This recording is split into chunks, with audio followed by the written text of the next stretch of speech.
जो भारत के मुसलमान हैं वो यहाँ के नागरिक हैं। जो बात ओवैसी साहब ने कही मेरे से कहने से पहले, उन्होंने क्या कहा कि पहली बार ऐसा हुआ कि धर्म के वो पूछकर जो है कलमा के आधार पर मारा गया, और मारा गया तो हमारा जो है कुरान वो इजाजत नहीं देता है कि एक भी भले आदमी का जो है, एक शरीफ आदमी का कोई मर्डर कर दे। मैं और ओवैसी पार्लियामेंट में अपनी आइडियोलॉजी के लिए लड़ते रहेंगे।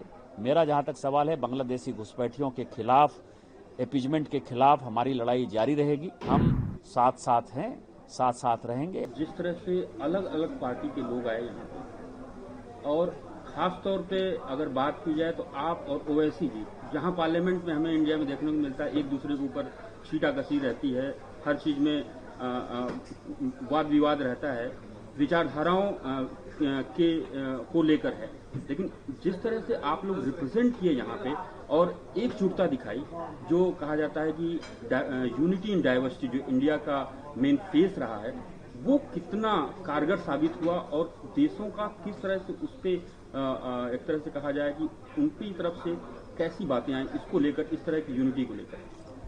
देखिए, दो चीजें हैं। हमारा मानना है कि संस्कृत हमारी पुरानी भाषा में से एक है, और जो हमारे पूर्वज बोल कर गए वो सभी को जानने का सवाल है। सभी हिंदू मुस्लिम की बात करते हैं, और मैं भी बांग्लादेशी घुसपैठिए से परेशान हूं, और बांग्लादेशी घुसपैठिए की बात मैं पार्लियामेंट में बोलता हूं, बोलता रहूंगा, क्योंकि हमारा पूरा आदिवासी समाज जो है वो खत्म हो गया। 45% था, वो 22% पर आ गया। तो उस आइडियोलॉजी में जो है कोई परेशानी नहीं है। लेकिन जो भारत में मुसलमान रह रहे हैं, जो भारत के मुसलमान हैं, वो यहाँ के नागरिक हैं। हिंदू मुस्लिम सिख ईसाई बौद्ध जैन हमारा जो है विषय है, वो हमारे चाहने न चाहने से जो है उनका उतना ही अधिकार है जितना हमारा अधिकार है। तो दो श्लोक कहा संस्कृत में, एक जो मैंने पहले भी कहा है कि सर्वनाशे समुत्पन्ने अर्ध तजेति पांडिता। दूसरा एक श्लोक जो है बहुत बढ़िया है, विभूषित श्लोक है कि आपदा मां पतंती नांग हितो अप्यायाति हेतुताम मातृजंघा ही वत्सस्य अस्तम भवती बंधने। जब आपदा का समय हो, तो आपदा के समय में जो माँ है, मतलब बछड़े के लिए जो गाय के का थन है, उसमें जो उनका पैर है, वही जो है उसके बंधन का काम करता है। तो यहाँ आपदा है, कौन है हमारी माँ, कौन है? भारत माता है। भारत माता को परेशान करने के लिए, उसको खतरे में डालने के लिए पाकिस्तान आतंकवादी गतिविधि कर रहा है। आतंकवादी गतिविधि कर रहा है तो वो कहां कर रहा है? जम्मू कश्मीर में कर रहा है। जम्मू कश्मीर में, कश्मीर वैली के जो है मैक्सिमम आबादी किसकी है? तो मुसलमानों की है। तो सवाल ये है कि जो पूंछ में सेलिंग हुआ है, पाकिस्तान ने मारा है, तो उसने धर्म पूछ के थोड़े मारा है, उसने मुसलमान भी मरे।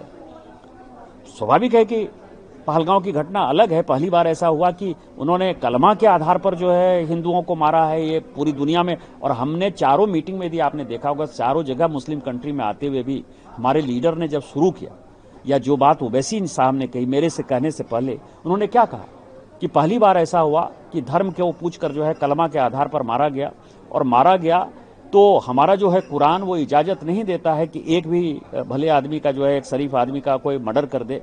ये कुरान के खिलाफ जाकर कह रहा है। जो कुरान की आयत बोल रहे हैं वो गलत बोल रहे हैं। तो आज भारत माता खतरे में, भारत माता खतरे में है, तो हिंदू मुस्लिम सिख ईसाई बौद्ध जैन सबों का ये देश है। यही कारण है कि मैं और ओवैसी पार्लियामेंट में अपनी आइडियोलॉजी के लिए लड़ते रहेंगे। मेरा जहां तक सवाल है, बांग्लादेशी घुसपैठियों के खिलाफ, एपीजमेंट के खिलाफ हमारी लड़ाई जारी रहेगी।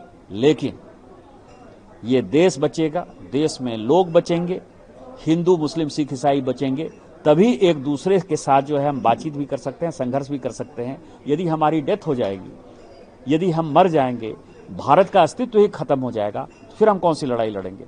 और इसी कारण से हम बाहर आए, और हमने एक यूनाइटेड फोर्स के नाते पूरी दुनिया को बताया कि हम साथ साथ हैं, साथ साथ रहेंगे। 140 करोड़ लोग इस लड़ाई में पाकिस्तान के खिलाफ हैं, और पाकिस्तान यदि कोई गलती करेगा, फिर मैं दोहरा रहा हूं, पाकिस्तान ने यदि इस बार कोई गलती की तो पाकिस्तान का नामो निशान हम इस पृथ्वी से उड़ा देंगे, खत्म कर देंगे।